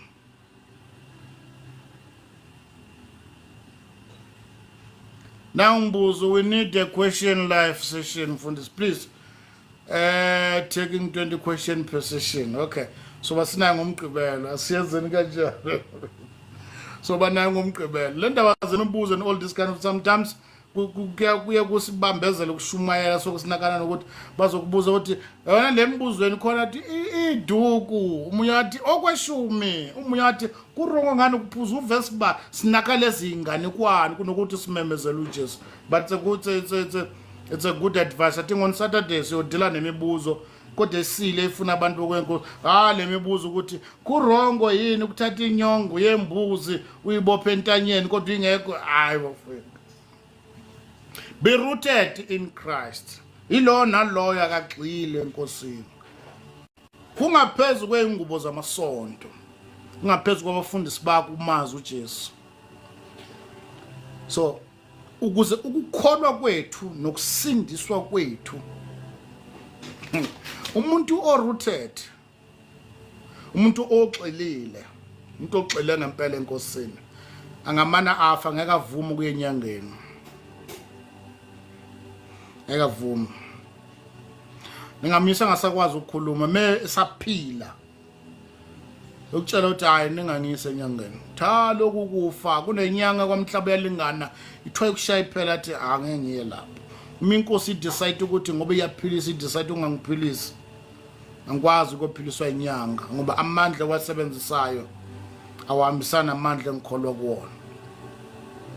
Sinabazalwane banama-option abakholwa kodwa abangaxelile. Baney'nhlanga sezintsha shashasha bayifakwa bekhola bela ekholweni. Why? Because they are not rooted in Christ. Jesu ngamandla ethu, uyithemba lethu.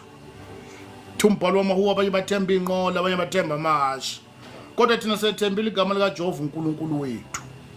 If you are rooted in him, ngamana udisappoint uziyolala emathuneni kosala kubhalwe emlandweni ukuthi kukhona abantu abamkhonza uNkulunkulu zishade ezinye izingane kuduze kwakhe eziphethe kahle kodwa wangashada kodwa akakaze ayiphiki inkosi. uJesu akaphikiswa ngoba ukuthi kuyagulwa. Akekho ogulayo wayeka inkosi ngesizathu sokugula. Uyikhonza abanye baphilisa baletha ubufakazi. uNkulunkulu ongelekelelile wena ungalekeleleki. Wake wagula umpostoli Paul. Lo abanye bethu sonke sithi sifuna ukufana naye. Abanye basibiza ngoPaulo besikhathi kodwa siyayibalekela ingqinamba nezinselela uPaul wakhe wabhekana nazo. Wake wagula uPaul eshawa enkathi eshawa unyazi waphuma amehlo akhe ayenobhici lezinto ezibomvu ezimhlophe ephuma lemehlweni. Njalo uma ikakhulukazi ngezikhathi zasebusika amehlo akhe kwakunzima ukubona. Waze waresign uDokotela uLuka emsebenzini wakhe wahamba noPaul ukuze amlekelele emehlweni. Wathi efike eGalatia, bazalwane baseGalatia ngendlela bebemthanda ngayo uPawulu, kwathiwa hey, ukube kuyenzeka ngabe siyawakhipha amehlo ethu sikunikeza wona. Kodwa uthi umpostoli Paul ebuthakathakeni namandla kakhulu, abayiphikanga inkosi egule phethe izambulo zonke, waqhubeka wayikhonza ngoba uJesu ekholwa uyena ungaphezulu kwamehlo lawa amhlasela. Uthi ngacela 2 Corinthians chapter 12, ngacela inkosi ukuthi nganxusa enkosini uthi inkosi alisuse lelive emzimbeni wami, shothi wacela ngicela ungiphilisa le nkinga engibhekane nayo. Wathi uJesu ngeke ukuphilisa, musa wami wanele, I will give you a grace that will sustain you ey'khathini zokulinga nokuhlasela kwakho. Wangamphilisa. But akazayiyeka inkosi ngenxa yokugula kwakhe. Sinabazalwane namhlanje bayayiyeka inkosi ngenxa yezifo ezahlukahlukene ezibahlasele. Why? Because sinabazalwane abangekho rooted enkosini. Ngifuna ukukutshela namhlanje asike isizathu singakwenza uyeke ukukholwa. Uma uJobe elahlekelwe yonke into, walahlekelwa imfuyo, walahlekelwa ingane, walahlekelwa everything. Wathi uNkulunkulu uyena ophanayo. Njoba wayengiphile nje ukuthi decide ukuyithatha futhi. There is only one thing engayenza mina njengomuntu, kumbonga njengobaba. Akwenziwa noma ubani, kwenziwa abantu abarooted enkosini, abazi ukuthi ayikho into kulomhlaba engathi mayengehlela uJesu angasabi yena uJesu. Bake babanjwa umpostoli Paul bashawa. Mabaqede le ntombazana baqede ukuyikhipha umoya wamadimoni. Bashawa umpostoli Paul ithi iBhayibheli bavalele ethulongweni. Phakathi ebusuku badumisa inkosi. Bebangashaya amakhorasi. Bebeveza uJesu eyinkosi emenza basethulongweni. Bebangathandazeli khona, bebangaculela ukuphuma.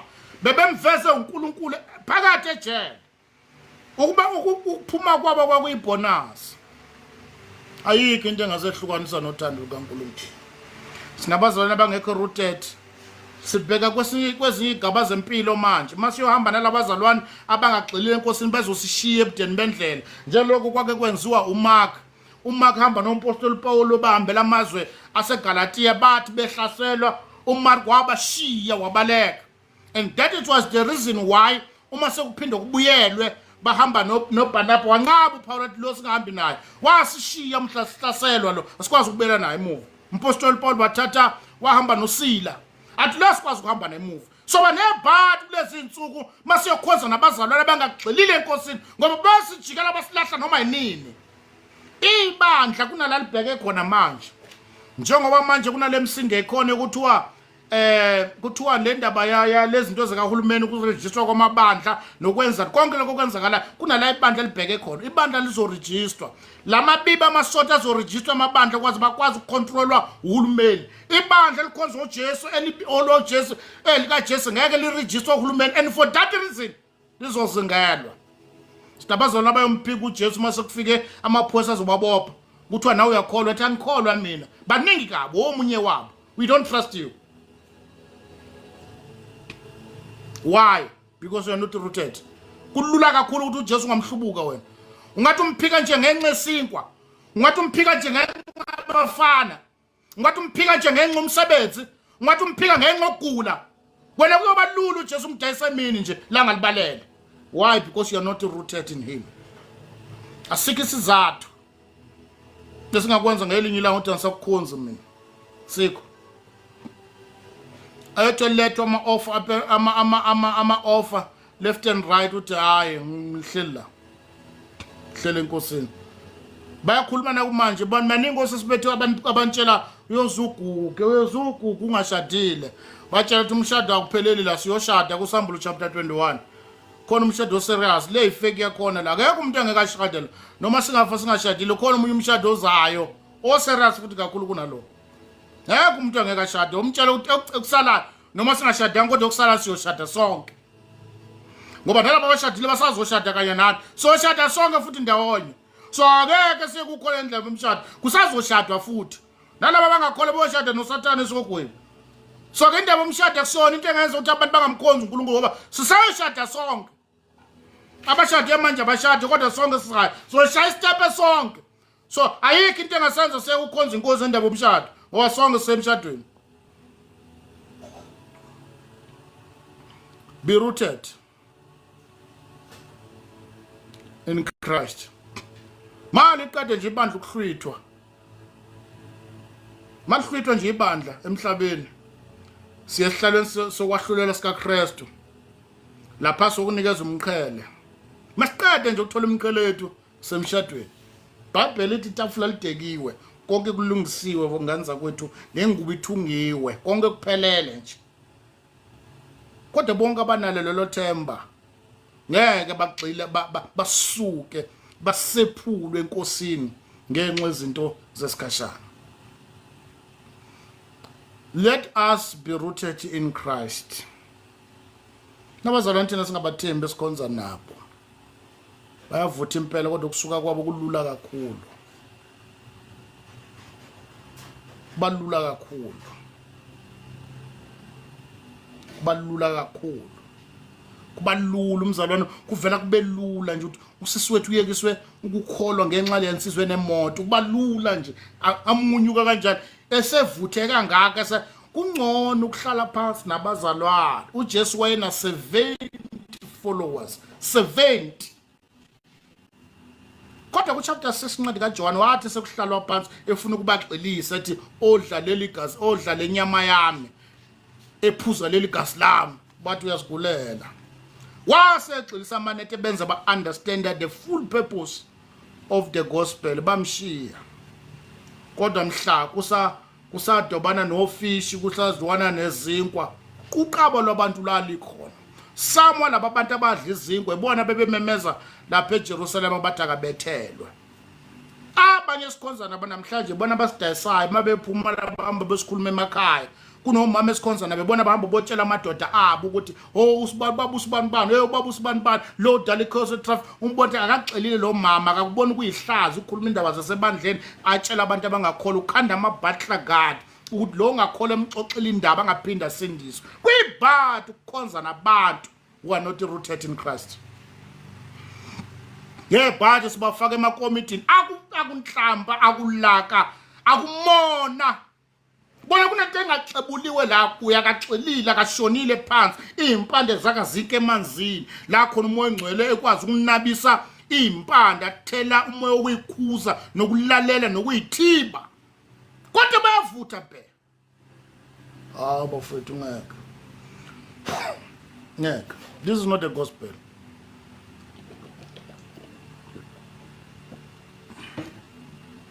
Be rooted. Uyazi ukuthi uJohn umpostoli qedile bafethu. uJohn umpostoli, he was the youngest among the apostles inkathi uJesu babiza. At that time he was a teenager, was around 13, 14, 15. Umpostoli John wabhala uJohn oqala wesibili wesithathu ngencwadi zambulo. Wayena wayemncane kunabapostoli bonke inkathi uJesu babiza.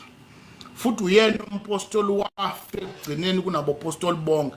Uyena futhi wabamdala, wafe semdala around 90, 96, 97, 98. Uyazi ukuthi ebudaleni bakhe umpostoli uJohn umbuso wabaRoma wamcela before azoyiswe ePatmos nje aza yobhala incwadi yesambulo wamcela. Ngikhuluma abantu abagxilile enkosini wangeke bahlukanisa nento abayamukela. Bamcela uJohn mofuna umlando weBhayibheli, bamcela umbuso wamaRoma bathi kuyena thula ngalento oyimemezelayo. Mawake wathula wangaphinda ukhulume ngayo. So kunukeza uhalf wombuso wamaRoma. Wanqaba uJohn. Wanqaba. Into yamnqabisa kuthiwa wathi uJohn uJesu engambone ebuncaneni bami ngikwazi ukumphika ebudaleni bami. Wanqaba. Wathi John serious la bamthatha bamfaka edramini. Before drama bamfaka ebhodweni lamafutha. Babasa bavala ngaphezulu bampheka edramini. Kuthiwa mabemkhipha waye fresh engashendawo after isikhathi ephakathi ngoba ukuba rooted you are willing ukuthi noma ngathiwa ngiyafa noma thiwa bebembasile evuthela ngaphakathi wenganandaba ngoba wayexile ngokwanele ukwazi ukuthi I'm willing to die for the gospel. Sinabazalwane abangikhonza inkosi but they are not willing. Ngeke bamfela lo muntu abathi bayamthanda. Khonza kwabo kunama terms and conditions. Ufakazi bamuthandaza mawufuna unikela mawuthanda. Khonza ngemizwa awukho rooted, awukukhonzi kuze kube segazini. Uthi umpostoli Paul ekhuluma nebandla lase ekhuluma nabase amaHebheru ethi nina nikaza naza nalwa nesona kuze kube segazini. Bathi bemkhiphe ebhotweni bamthole fresh uJohane. Bathi uthini? Njengoba bengishilo ngeke ngiphike inkosi engayibona kusukela ebuncaneni bami. Bamfaka edramini yabona lama 200 and something liter lawa. Bamfaka edramini wase kushayelwa izipikili emasayidini. Bali roll idrama kusukela phezulu kwentaba li roller shona phansi. Kuthiwa mabevula edramini bathola izipikili kaza simenza lutho emzimbeni. Wayengatholanga igaranti ukuthi mayefaka edramini uyophila kodwa he was willing to die for the sake of the gospel. Why? Because he was rooted in him and he was willing to die for Christ. Bathi mabeqedela bathi Johannes userious la. Bathatha induna yamasosha yathatha umese yakhipha amehlo akhe omabili. Yamthatha mfaka emkhumbini yamisa esiqingini sasePatmos. It was a Robben Island yalesi sikhathi sethu sanamhlanje. Kodwa simuza uJohn ku chapter 1 ncwadi esambulu mephuma uthi ngambona ongabona uthi ubuso bakhe babukhazimula njengelanga.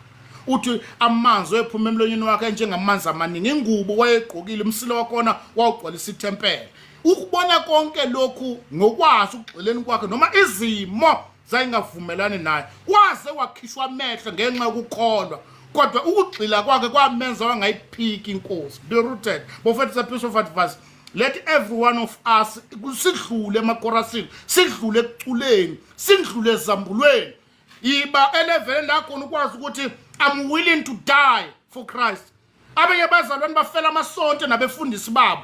But it's a piece of advice for everyone to die for uJesu. Hayi amasonto. Kunabantu abafela amapolitiki nabantu abafela inkululeko. Kodwa bekho abantu abamile abathi I'm willing to die for the gospel. Uthi umpostoli Paul ukuphila kuyinzuzo kanye nokufa futhi kuyinzuzo kimi. Nabazalwane abagxilile ukulahleka kwabo nokusuka kwabo nokucebuka kwabo enkosini kulula kakhulu. Basuswa noma yini abasiswali isizathu esingabenza baye ukukholwa. Umuntu akasanikelela uyekile. Ukuba kwakuya ngaloko ngabathi nesashumela kulafi kuba kwakuya ngeenkulumo nokuhletshwa nokuzingela ukuba kwakuya ngendlala. Ngaba sekho namhlanje ngaba sesayeka. Kodwa ayikho into engasehlukaniswa nothando lukaNkulunkulu. Noma singafika bebe bathathu makukhona umuntu nje uzoshumayela ngoba inhloso ukushumeza umuntu. Be rooted. Mzolana kaxela. Yabona nje ngikhuluma ngaye moya wakho uyakufakazela ukuthi wena wasuka noma yini. Uma ncwadi yamaHebheru chapter 11 lithi iBhayibheli abavumanga ukukhululwa. Bebenikezwe ioption lapha ekukhululweni kwabo ukuthi babe ne choice. Lapha eIndia, no not India, eChina kuthiwa kunama container la khona abakwazi ukuvalela amakholwa kuwo bese babasa umlilo ngaphandle ayashisa lama container kuthi uma ufuna ukuphuma uyashaya bese ucela bakukhulula kuwo lama container. Kodwa abazalwana abawashaya amakhonto bayayithulela afele athoseke phakathi ku container ngathi ukuthosa inkukhu afele khona efe iqhawe elingakaze lemphika inkosi. Nabazalwana bakamkhozi ngenxa yezifo cha amathambo ami cha inkosi yami se angeke abafethu ngeke. The reason behind all these things ukuthi we are not rooted in Christ. Ayikho into siswama siyavuma sewakhulelwa manje ukukhulela kwakho sayikhonza inkosi ahangeke sisi wangakholwa kwasekuqaleni ukuthi uyehe ukhulelwe phela is true. Kodwa uma ukuthi wagxile ngempela tintita kube kuhamba ngeke ukuthi wakhula ingane yakho sekwehlukanisa nenkosi. Baba wengane ukuwinile embusweni wakhe luthi ngakhulela esifana kodwa ngibuyele enkosini vela ngibuyele esontweni noma ningangirejecta noma kuthiwa ningiaccept. But ngeke ukuthi ngathola ingane bese ngiyeke uNkulunkulu. Ngeke ngimyeke uJesu. Ngimyeke sokuthi ngamitha. Ngeke. Lezi izathu zazo ukuthi sebangirejecta senami ngadecide ukuyeka vele wawungagxilile. Ngoba kuba wagxilile ngaba wayithintito wathi ngiyaqhubeka ngekhonza usimakade. Le platform abantwana bakaNkulunkulu abasindisiwe. Bakhona la ngakholwa sathemba ungenele ukuzofunda. Siza khona ukuzophikisana. It's a piece of advice for everyone. Let us be rooted in Christ. Xela. ekukhonzeni kwakho ekushumeleni kwakho zama konke kusemandleni ukuthi awuthi impande zami zithi ukwehla. Okumnandi bakhona ke azehliswa iminikela, azehliswa amaculo, zehliswa nayinkinga zempilo. The more izimo zempilo zikuneta is the more methemba kakhulu uNkulunkulu. Washo uPetro bafowethu, washo uPetro ku chapter 6 incwadi kaJohana mase behambile laba abafundi abawu58 actually bahamba bonke kwase kubuya 12 wasethi uJesu manje nani nifuna ukuhamba. Wathi umpostoli Paul uPetro wathi simanga thiwa siyasuka kuwe. Abafethu mathwa siyasuka kuwe siyosuka siye kuphi ngoba masikhuluma ngempilo you are the source of life. Sikwazi ukusuka kuwe ngamagama uPetro echaza ukuthi masihlupheka kungcono sihlupheka sikuwe, maseswele kungcono siswele sikuwe, masigula kungcono sigulele kuwe ngoba asikwazi ukuyogulela ezweni, asikwazi kuyoswela sisezweni noma kuthiwa impilo iyasishaya kodwa sikwazi ukusuka kusource yempilo. You are the source of life. Ma impilo ingavuma ungcono isishaya sila kuwo. Kwathiwa omunye uDavido yini uDavido kuthiwa wathi uDavido ungcono uma ngithiwa ngiyawa ngiwele esandleni sakho uNkulunkulu kunokuthi ngiwele ezandleni zabantu. Ngeke ukusho lokho unless u realize ukuthi inkosi yakhe ayilingani namadlozi, uJesu akalingani nosibanibani obaziyo. Masithiwa siyasuka simakade kusource yokuphila siyaphi. Let us be rooted in Christ. Let us be rooted in Christ. Gxila enkosini. Ugxila namadimoni azekwazi. Sathana watshela uNkulunkulu wathi uJob ngeke umenze lutho. Wayemazi ukuthi uJob ugxilile enkosini. Akamkhonziswe izimo. Kunabanye bethu sikhonza nabo ngoba basebenza kahle. Kunabanye bethu sikhonza nabo ngoba baphila kahle. Kodwa kungathathwa yonke into ebasurroundile ngeke sibaphinde sibabone. Abanye bakhonza ngoba banezimoto. Mhla kophuca imoto ngeke babone enkonzweni. Be rooted in him. Noma kathiwa kuthathwa ini kuxebulwane empilweni yakho kodwa ubonakala uyiqhamukela ngenyawo uyiphathela iBhayibheli lawo. Ngeke kuze kuphele ukukhonza ukuthanda wena. Ngeke kuze kuphele. Kuyasijabukisa ukubona abazalwane bethu ubezo sebafakaza kwaShemba bathi ngakholwa isikhathi esithi ungangiboni. Yabona namhlanje lilodwa kumele utshela abantu laba bebethi bayakholwa baye kukukholwa ethiwa awungangikholwa mina le nto enesebenza wamtshela ukuthi wawungagxilile enkosini. Noma ubani utshetha ngangikholwa mina ayisebenza umtshetsha akaze wagxila ukukholwa wawusonta ugxilana uma wakhe wagxila enkosini wangeke ukuyeka ukukholwa. Ngeke umuntu ungayeka ukukholwa uma wakhe wafika enkosini wagxilwa wakhiwa. Noma ubani uthi mina ngaye uthi awungagxilile ingozi vela uma wakwafika ngoba inenkinga zakhona lento yokukholwa uma ukuthi uyakholwa kanti you are not rooted in him. Umpostoli Paul ebandla laseKolose njengaloko namamukela uKristu hambani nikuye nigxilile nakhiwe. Enye topic yokwakheka kodwa namhlanje le esikhuluma ngayo yokugxila, be rooted. Naku kuhamba enye topic ukuthi mawuhamba ukuye. Nganza kwethu let us be rooted, every one of us. Wonke umuntu ola kule ndawo, it's a piece of advice for everyone. Mawuthi uyakholwa dlule esontweni yazi inkosi mazi uJesu, be rooted in Christ. Gxila makho axola ngokwane noma uthi indoda yakudivorce ukuthatha yonke into, ukuthathela yonke into usale wedwa ube inhlekisa kubantu. Batshela ukuthi ngalahlelwa indoda ngilahlekelwa ngenkosi. Ulahleka umsebenzi ube inhlekisa wawunemoto umadamu na everything. Batshela ukuthi wathatha imoto wathatha izindlu inkosi sekhona. Bafowethu ukugxila kungaphezulu kokusaba ihlazo namagama abantu. Batshela ukuthi lo wayengiphilo yena wakuthathayo makusekhona yena ngiyoqhubeka njalo ngimkhonza ngoba ngigxile ngokwanele ukwazi ukuthi azikho izimo zempilo ezingangenza ngasayibona inkosi uJesu. Amen zonke zempilo. Hamba yakwadokotela bathi wena unecancer uthi ngiyomkhonza ukuthi uyena onamandla phezu kwakhe wethu ngiphilise noma ngamphilisanga. Bathi HIV positive kuba ngathi uya rejectwa kubantu uthi ma esekhona yena oyisosi yokuphila ngoba isizathu esikwazi ukukholwe uyena noma kuthiwa you are HIV positive because you understand ukuthi uJesu unamandla wokuthatha amandla esifa sigama laso. Be rooted in Christ. Be rooted. Le ndaba yokunqakana nemishado unqakana nezimoto ngeke kukusiza kalutho ngoba noma ziyofika lezi imoto yizo ohamba uyodakwa ngazo ngoba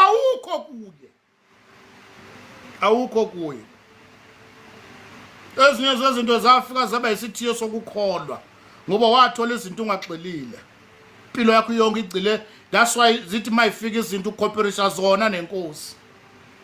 Abanezingane bayayitshela ingane zathi wengane zami ngangakholeli nina enkosini nina mina nje ninifica ngendlela so anikwazi ukungihlukanisa nenkosi ngofethu le platform abantwana bakaNkulunkulu abasindisiwe egameni lika Jesu. This is a piece of advice for everyone okona ebusuku ukuthi yekela indaba kunabazalwana bami ngokucula kukodwa ecabanga ukuthi ukucula sekwanele. It's not enough. Asikwethembi wena asikwethembi ngokwanele ukuthi mangathiwa kuyofiqhamu kokukhehlelezi bakunikeza impande yokuphila wena ungayeka lento le uyothatha impande ube nemali. Asikwethembi. Sikuzwa noma ufakazi sikuzwa noma ushumayela ukuthi ivangeli lakho nokumotivate phakathi ivangeli lakho libagxilisa abantu kwazi inkosi ushumayela ivangeli lokukitaza abantu. Asikwethembi wena kulula ukuthi ungathwala wena. We don't trust you. Asikwethembi.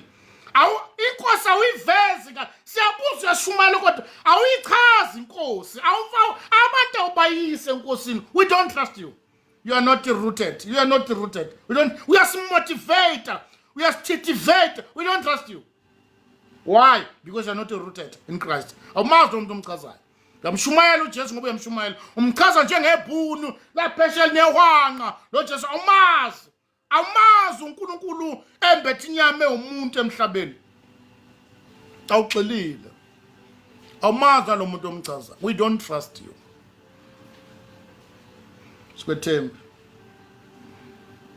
Asikwethembi. Baningi abazali bezobekhuluma ukuthi lo mzalwane lona umuze ekhuluma ukuthi lona kulula lona kulula lo angathatheka kalula lona mongaqhamuka kuyena umthengela nje imoto onyano lona angayeka lo bathi abazalwane bafuna upart 2 lona angayeka lona mongomthengela imoto umthengela umuntu emuze Santeni lona angayeka lo. Why? Because akekho rooted. Nabazalwane bashout abangaphinde bashumayela bathi angeke sikwenge lo khohlwaneke ngamana sibulala ukuyeka ngeke sikuyeke lokho. Yabona thina bafethu noba silamba thina siwatholile ama-offer engasinikeza ukuphila ngaba kumanje sidrive imoto zethu mina nazi nina ama-offer sawathola abantu bathi khululeka mina ngakunakekela kodwa kwakudingakala singaqinisa izintambo kakhulu so that sikwazi ukudrive sikwazi ukwenzela yonke into. Ubona mina kunomunye wakhe wakutendisa izulu nomhlaba just ukuthi ngingaqinisi kakhulu yabo uzoba khona empilweni angeke bafuthi kwasho ukuthi ulethe impande eziphansi ayiphumi ayiphumi wawuvala umpumpi awuzaqhubeka sabemezela impande ephansi kakhulu futhi lezi zethu ayiphansi kakhulu akuselula akuleti kakhulu kwasuka zashona phansi impande before wena sikwethembi asikwethembi siyakuzwa noma ukhuluma uthi hayi intombazana lena uma ngeke yasuka yothola umsebenzi eGoli le ayixilile ithatheka kalula ikulula kuye ukuthi bayishintsha manje abangani ithatheka kalula iyavutha impela kodwa lona hayi simethembe. Why? Kunamantombazana siwazi ukuthi akhohlwa ubani usisibani bani akhohlwa ke loya noma ngathiwa bafethu kunamantombazana kunosisi sibazi ukuthi noma kuthiwa ushonelwe ilanga ucela ilift uhamba nobrother usibani siyamazwa mzalwane la mzalwane uJesu uyamazi kungaphezulu kokwazi isonto nokusabathina lo mzalwane mazi uJesu. Be rooted in Christ. It's a piece of advice for everyone.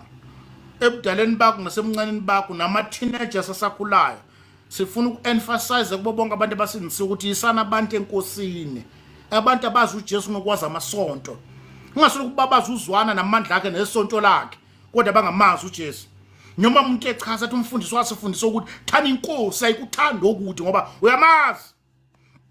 Kuyibhadi sikhonza abantu sikhonza nabantu abangafikile enkosini, bahlala bechaza befundisa umfundisi wethu wasifundisa. Umfundisi wakho ufundisa ukuthini? Wena uJesu wathini kuye? Ngoba shoda ukafiki kuye. Impanda ishone phansi, impanda ishone phansi. La uhleli khona enkosini ngoba uthi amazi uJesu, vuma uxila. Oxilile umpostoli uJesu uthi kunezikhathi zokunyakaza kwemimoya nokuvunguza kwezivunguvungu zempilo. Ay kanti if you are rooted, zikunetha uyithulela ngathi awukho. Kuthiwa uzwanga into angizwile. Kuthiwa ngesonto umfundisi kade ekhuluma ngawe bamba umhlangano bekhuluma ngawe kwasha kwacima ubucha ngizohlala ekhaya. Kuthiwa ulutho ngihlala ekhaya mina ngiyakhonza mina. Angikhonzi bona phela mina ngikhonza uJesu. Doesn't matter lesonto balenze labo vela ngizanga kubo la ngize enkosini. Futhi ngiyeke inkosi mokuthiwa isekho angizanga kubo mina. Hawu kahleni mzalwane wena usaphatha amabhayibheli impilo ibhedeka ingane zonke ihlala ekhaya ingane ayisebenza wathi uJesu inkosi uthi phela wazi lezi ngane ngayikhonza mina engakashadi. uJesu ngamkhonza ingakashadi ngayikhonza ingane zingakabe bikho. Mayichaza ukuthini? Ngichaza ukuthi akasasayini inkosi ngoba ingane ayisebenza. Ngijule ngalendlela uku-understand ukuthi azikho izingane ezingangenza ukuthi inkosi ingasayikhonzi. Be rooted in Christ. Ufe uxelile kuyena. Lokho sikumemezela ebusuku nganza kwethu ebusuku. uNkulunkulu akasenzele umusa thina sonke sila. Noma ngathi wayisiphi isigaba sempilo esoyibona sikuzona, mayikhona into engamelanga siyenze ukuyiphika inkosi. Abapostoli bebenesisho bebesisho uma umuntu ebulawa bathi yadela wena usulapho. Kwakuchaza ukuthi siyakubongela ukuthi ufe ungayiphikanga inkosi. Well done. Kunomqhele emveni kwalokho. Malithi iBhayibheli uJesu uthi well done good and faithful servant, kuchaza ukuthi zazi khona izinqinamba zempilo. Zayikhona izinto ezayifuna ukusisusa. Bashadile abanye bakhala imihla yonke. Kunento uSathane afuna ukuyenza kwena, ufuna ukuphuca ilungelo onalo enkosini. That's why ekulethela indoda ehlala ikugive udo left and right. Kunento afuna ukuyenza ukuthi akususe ukukhonza imsimakade.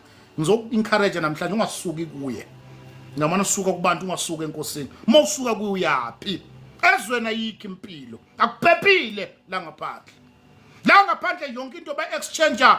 Ma ukuletha okuthile kumele ulethe okuthile ukuthi ukuthola okuthile. Ayikho into emali. Noma athi indoda ukugila ngaliphi uhlobo. Iyodwa into ezokwelekelela ngayibusuku ufuna ukunikeza isiqiniseko. Ungasuki kuye. Ugilwa befundisi noma umfundisi namasonto uJesu akaza kugila. Hlala kuyena. Makuthi uyofa fana uhleli kuye. Babusiswa abafayo bafele enkosini ngoba umsebenzi yabo yokubalandela. Ngasuki kuye. Ngasuka. Amen zonke zempilo ungasuka. As we speak abanye bayinhlekisa. Kunamadoda abashade nawo elala nezingane yonke le ndawo. Umama khona akasana sithunzi ngoba washada nendoda esithutha. Ethi mayibona izinqa hambe ephakamisa ivulana namazipho kodwa iyodwa into enfuna ukwelekelela ngayo uphoqwe indoda yakho uJesu saseyinkosi. Ungasuki kuye. Ngasuka. Ngiyacula ukuthi kuyoza kube phakade ngeke sisuke kuwe. Yodwa ngeke siphuce ilungelo uSathane lokusisusa enkosini. Noma wathi uletha ziphi inkinga zempilo, noma wathi uhlasela ngezifo, ukweswela, noma wathi uletha ini, noma wathi sijikelwa abazalana nodadewethu nabofowethu. Iyodwa into angeke sisuke. Ngendlela esigxile ngayo ngeke sisuke kuye. So khali inyembezi sibheke kuye athi baba hleli la kungenxa yakho. Ngeke ngiliphike igama lakho. Le platform abantwana bakaNkulunkulu abasindisiwe.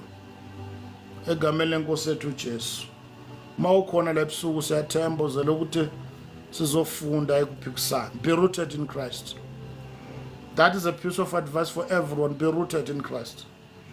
umuntu ogcile ngokwanele noma ngasuka la eGoli esebenza khona akafika shintshwa amantombazana afica eGoli kunabo sisibethela bebehloniphekile begqoka ngohloniphekile wasuka la weGoli segqoka ingane kwani nje why wengagxilile ukhola kwakhe komntangante ngaphezulu kulula kakhulu ukushintshaka komuntu ongagxilile makuyiwa le ubhekele mephuma lathi esitolo hlangana abantu bade sedrobheni bheke edrobheni kululu ushintsha noma kanjani be rooted ngeke umshintshe umuntu noma uthi uyaphi ogxilile umethemba noma suka la eGoli kuthiwa eGoli zibhidana isolid eGoli kwashiza yona kubhidana isolid eGoli fike khona neJesu egxile ngokwanele ngeke umenze lutho yamazi umuntu okholwa yena mina ngiyaza enye intombazane ngeke ngisho engiyazi yayinabangani around close to 10 leyo ntombazane abangani baye bonke bashintshe ngendlela exakile indlela yokugqoka babanye nje baba iyodwa isamile le ntombazana ayishintshe abafowethu ukugxila kahle bafowethu ukugxila kukwenza wazi ukuthi awukhohlwa bafowethu philani impilo nifuna ukuyiphila mina ke khohlwa ke mile la noma ngisale ngedwa kunokuthi ngidasa ngeqiniso bazalwane bethu sikwenza nabo mani ngeke kubathembe mani useyinkinga sihlahlanele emakhaya uyambona lo udinga freedom la khona uyofika eGoli efica labo sisi bethu abafaka abakhonze inkosi bafaka amalegini mhla wafika kuleyo ndawo uyokhonza ngamalegini lo siyambona sela akagxili uJesu akamazi akamthanda inhliziyo yakhe yonke umthanda ngemizwa inkosi yakhe isesikhumbeni ayikho enhlizweni makwafika la kune freedom kujola khona uyobe ikholo elijolayo lo we don't trust this person why because it's not rooted ogxilile umthemba noma efulathele it's a piece of advice for everyone iloko esikushiwa bafethu ebusuku ngenani nganza kwethu be rooted kunabantu uJesu angaze abathembe sizatsala ukuthi abaxelile mabakhe bahlaselwa izifo bangayeka ukholwa bangayeka ngenani nganza kwethu ke sixoxene ebusuku egameni lenkosi yethu uJesu be rooted in Christ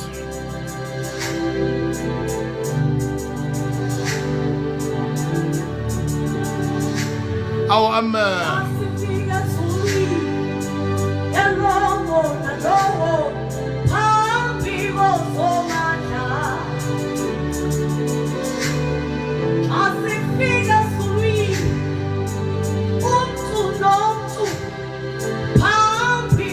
sanibonanga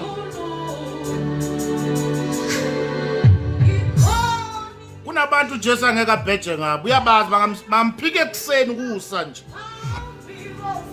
that's why nezimo zempilo ngeke bahlangabezana nazo uyabazi ukholwa kwabo kumi ngeimoto nenhlala kahle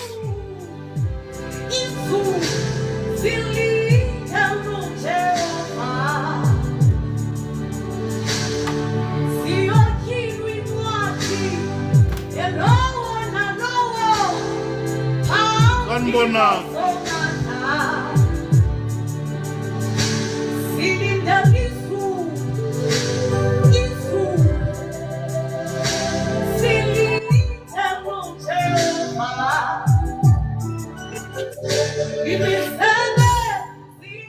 Buthi siyabingelela ebusuku egameni lika Jesu mfowethu abantu abaqile enkosini siyabingelela babuzwane sinibingelele nabazalwane bonke inceku kaNkuluNkulu neincekukazi siyambonga uNkulunkulu asigxileni bafethu mfowethu inamandla babuzwane le ndaba oyikhulumayo le yavesi la kumaKolose lithi masigxileni mfowethu uhambe nikuye nigxilisiwe lingichaza lapho lithi khona nakhiwe ifuneka kanjalo babuzalwane ayikho idouble up singabi ngamakholwa aweak asibene ngamakholwa agxilile kuKristu kuyahlalwa kuKristu singasuswa izimo ezincane nezimo ezindlulayo ngoba zonke lezi zinto esibhekana nazo ziyandlula, kodwa ukuphila kwethu kuphakade. Singakhohlwa ukuthi lokuphila okulamhlabeni kuncane, kuyiportion encane futhi ku 0.0001% wokuphila. Ngale kwethuna kunokunye ukuphila, yikho lokuphila esikusebenzelayo lokho, yilokho okungale kwethuna.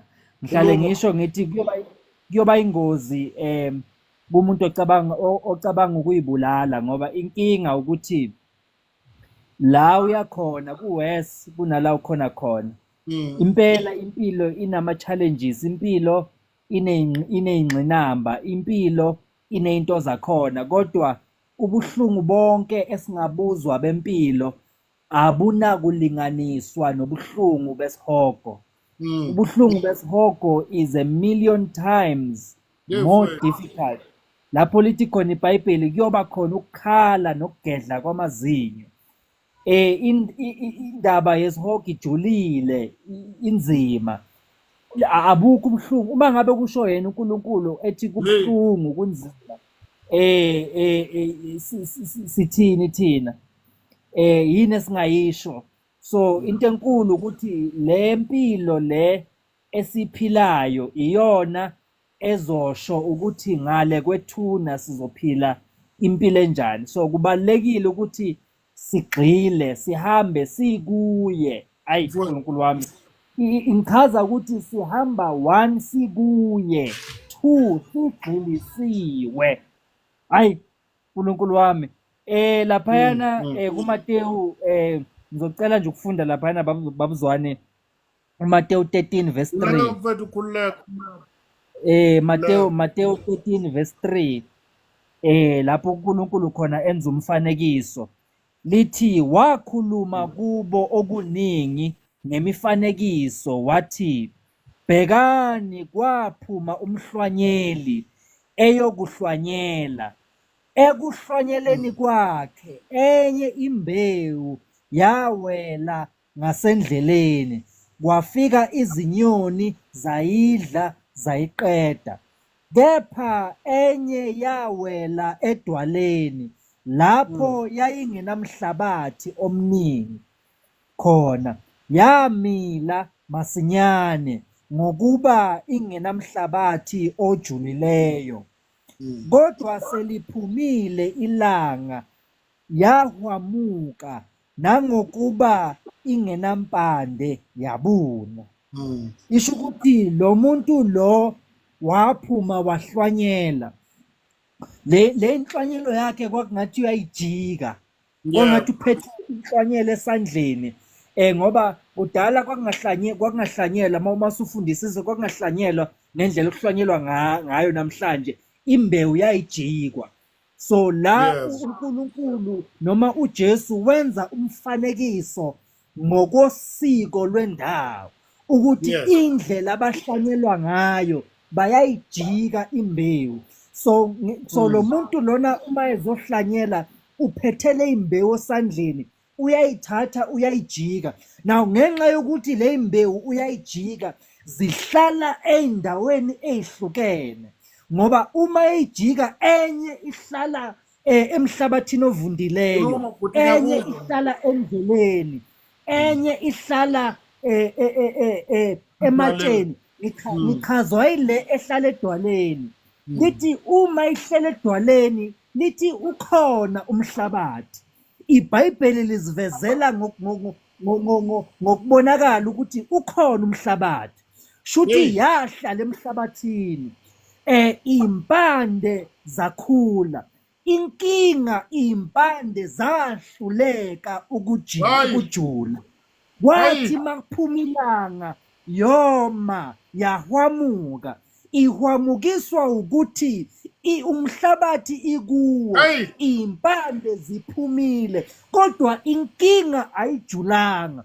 Sinenkinga namhlanje yabazalwane abafikile emhlabathini, kodwa inkinga abajulile.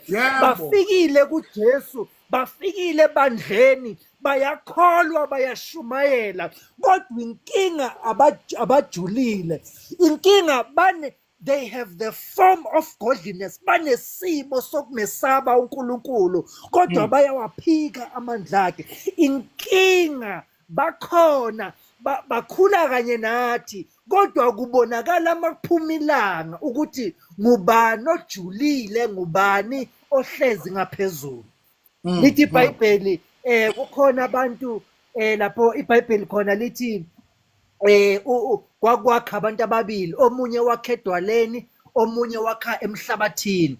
Lithi iBhayibheli lo owakha esihlabathini wathi makufika iphepho indlu yakhe yawa. Kodwa inkinga manje sibhekayo ukuthi kukhona bakhe edwaleni, bakhile edwaleni kodwa manje abajulile, bahlezi phezulu kwedwala. So intshumayelo yanamhlanje babuzwane ngifakazela le ntshumayelo ishoyo ukuthi asigxileni, singagcili ngokuhlala kuphela. Abanye baduka sebakhona phakathi. Lithi iBhayibheli kuyodukiswa nabakholwayo uma kungenzeka. Ulahleka kanjani sowufikile? Uyazi ufana nomuntu babuzwane oyegoli, kuthiwa uyegoli uyahamba uhamba ngedirection yasegoli afike egoli kodwa manje alahleke sekaphakathi edrobheni, afone athi ngisedrobheni ngingaka KFC kodwa manje angiboni ukuthi ungakuphi. Ulahleka sekafikile. Hayibo, asingalahleki sesifikile. Ungathi sowufikile kuJesu sowuphethe iBhayibheli bese awusalifundi. Gxila ekufundeni izwi likaNkulunkulu, gxila ekumazini uthi uPawulu ukuze ngimazi yena namandla amvuse kwabafileyo. Kuyoba inkinga ufike ebandleni ukholwe uzugcotshwe kodwa uJesu lo oze ngaye ngamazi. Uthi liyangichaza babuzwane lithi nigxilise, lithi nakhiwe, hambani nikuye, nakhiwe. Ngoba ngangichazela abanye abazalwane babuzwane ngithi i-nature yembewu, uma utshala imbewu, imbewu ikhula kabili. Ukukhula kwembewu kuqala ngokuthi kube nempande ephumayo ishone phansi emhlabathini before kuzophuma le ezoya phezulu yakhe isihlahla. Kuqala kuphume yokuqala, iphumela ukuthi ijule ngoba lesihlahla lesi angeke siqine mangabe impande ingajulanga. So uNkulunkulu wayidala kamnandi lento yempande, wathi uma izophuma iqale ishone phansi emhlabathini, igxile, ibambe ukuze lesihlahla mase sikhula lesi sizokwazi ukuthi sikhule. Inkinga sikhula ngaphezulu, ngaphansi si-empty. Uma kufika iziphepho ziphephula konke ngoba inkinga asigxilisiwe, asakhiwe, sashona phansi kulo mhlabathi okuthiwa nguJesu. uJesu siyambambisisa, sakhiwe kuye, sigxile ukuze noma kufika iziphepho zithola ukuthi ungumzalwane ogxilile. Ziningi iziphepho izofika, ezinye iziphepho lezokhuluma ngazo babuzwane. Kufika iziphepho zokuthi uJesu washintsha amanzi wawenza iwayini. Kufika iphepho lekuthi phuza kodwa ungadakwa. Kufika iphepho, yiphi iphepho nalezo ezizokufundisa amanga, sishumayela amanga. Kodwa funa zithi mayifika le iphepho zithola ukuthi ungumzalwane ogxilile. Uma bathi uJesu ngumlungu, ube ulifundile iBhayibheli wena, ulazi ukuthi uMateyu wenzeka kwaIsrayeli, ukuthi abantwana bakwaIsrayeli baphuma eGibhithe bashona kuphi? eKhenana. Abazange bashone eAmerica, abazange bashone eEngland, abazange bashone eChina, bashona eKhenana. So uma uzothi wena uJesu ngumlungu, ukuthathaphi ukuthi uJesu ngumlungu? Ngoba nabelungu bafika kanye nathi, bafike emuva. Uzofika ufunda iBhayibheli umtshela ukuthi omunye wabantu bokuqala ukusindiswa, omunye wabantu bokuqala ukusindiswa umthenwa lo owayehamba noFilipi, owayephethe izimali zaseTopiya, umuntu omnyama loyo wayesuka ezweni ekuthiwa iTopiya, ehamba noFilipi, waze wathi nawa amanzi kwalana ukuthi ngibhabhadiswe. Wasuka lapho wahamba ekholwa, eye Afrika ekholwa.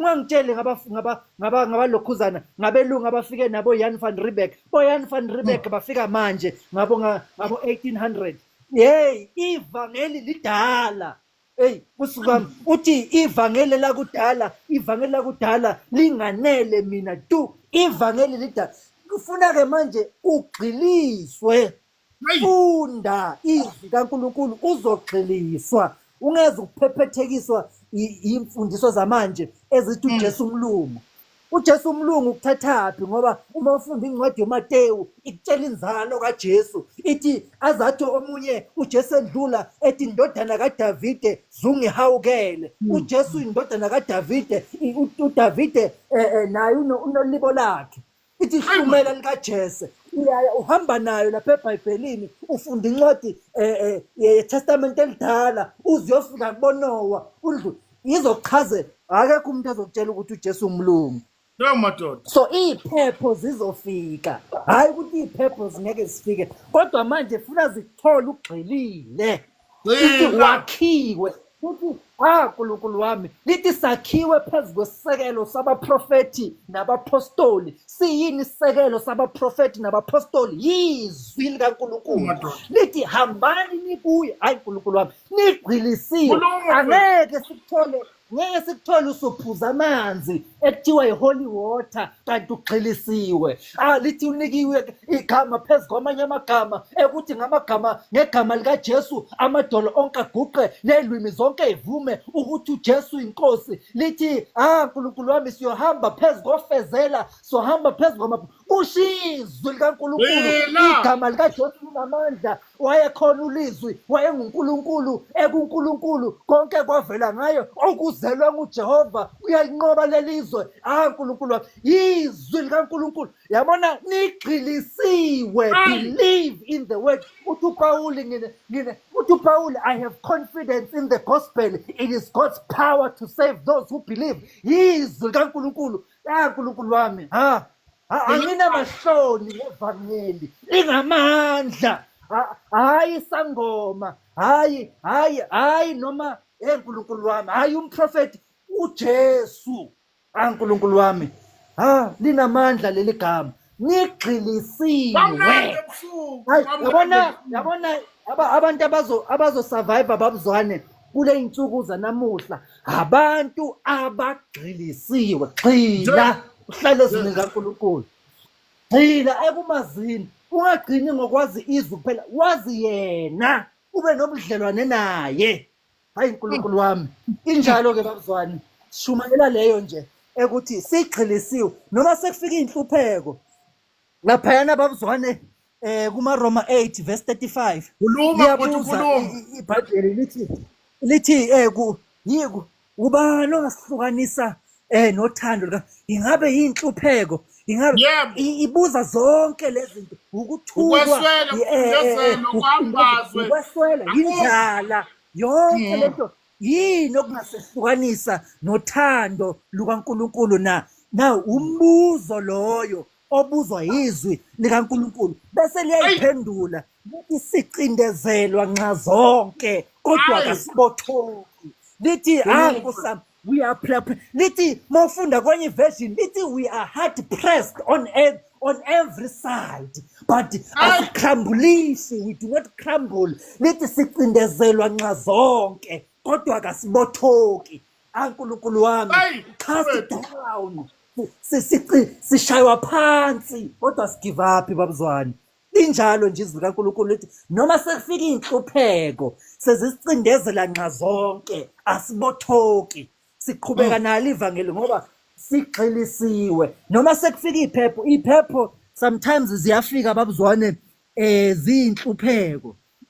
kodwa sisho njalo sithi forward ever backward never asiye emuva noma sekufika inhlupheko ezingakanani zithola ukuthi singabazalwane abagxilisiwe abalethembayo ivangeli inkinga sometimes babuzwane yabona levangeli eligijima kakhulu ngemotivation ligcina litshela abazalwane ukuthi they will never face challenges asisho ukuthi abazalwane uNkulunkulu uyakwazi ukukunqobela sometimes uNkulunkulu uyakwazi ukukunqobela uthi mawuhlasele akunqobele unqoba izimo, kodwa sometimes sikhuluma njengoDavide athi noma ngihambe ethunzini legodi lokufa angiyakwesaba ngoba wena unami. Sometimes kuyenzeka uNkulunkulu ahambe nawe, noma uyanqoba noma uhambe esilingweni noma uhambeni ethunzini legodi lokufa, yena unawe. The most important ukuthi ube na, ngoba kuyoba inkinga ukuthi unqobe, ubonakala unqoba kanti awusahambi naye, so uhamba wedwa, ngoba inhloso yokungena kwakho enkingeni nenhloso yokukholwa kwakho izolimala. Noma ngathiwa emehlweni abantu ubonakala ngathi uyahluleka, as long as uhamba naye. Abapostoli bavula abantu indlebe, basukumisa ishosha, bashumayela, abantu baphila, bahila zonke izifo, kodwa abapostoli bangena ejele, abapostoli bashaywa. The same apostles ababevula amehlo abantu, ababevula impumputhe, bashawa. Lithi iBhayibheli ngelinye ilanga uPawuli washaywa, walala phansi wathula. Lithi abazalwane bafika bambungatha, wavuka waqhubeka washumayela ivangeli. Kuyenzeka uJohane wathi esesiqhingweni sasePatmos bamkhipha amehlo, wabhala incwadi yesambulo. Incwadi yesambulo nje ibhalwa umuntu ongasaboni emehlweni, kodwa uthi bheka ngiyabona, bheka ngibona ihlalo. Nkulunkulu wami, sihamba noNkulunkulu othi ngisho sebakhipha amehlo uthi bheka ngiyabona, sebathi bakuvalela emgodini uthi bheka ngibona a light at the end of the tunnel, bheka ngiyaphuma. Nkulunkulu wami, bathi sebakushayile uthi ngiyofa, ufane noStefane, bathi bemkhanda ngamatshe wathi ngibona izulu livuleka. Injalo sigxilisiwe. Nkulunkulu wami, sinama example eBhayibhelini kaNkulunkulu, sinama example abapostoli. Indlela yethu sihambayo inama up and down. Lithi uthi incandweni ngelilanga i-tar road, okwesikhathana i-gravel, emva kwalokho lentaba le iyanyukela kodwa ibheke ezulwini. Sithi-ke thina come rain or high water, simile kuKristu, sigxilisiwe. Yabona njengoba sesigxilisiwe nje, sizoba ngamadela akufa kaJesu, sizoba ngama-die hard kaKristu, ngoba senze njani? Sigxilisiwe futhi siyalithemba izwi lakhe ukuthi yena unathi, noma sinqoba ngokubonakala kwabantu, noma sinqoba isiBhayibheli, noma sinqoba kungathi siyadliwa, kodwa as long as sihamba noJesu, ngoba into ebalekile ukugcina ukukholwa, hayi ukuthi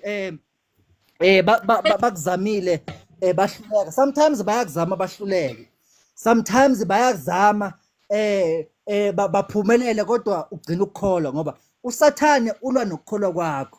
So ukunqoba komzalwane ukugcina ukukholwa. So into ezosenza sinqobe babuzwane ukugxiliswa. Asigxileni ezweni kaNkulunkulu, asigxileni kuKristu, ubambelele for dear life, ubambelele kuKristu, ungamyeki. Don't let go. Lento esishumayelayo, don't let go. Noma kufika iphepho zama-arguments, noma kufika iphepho zama-temptation, noma kufika iphepho zama yini le persecution, noma uyahlukunyezwa, noma uyahlushwa, noma bambelela.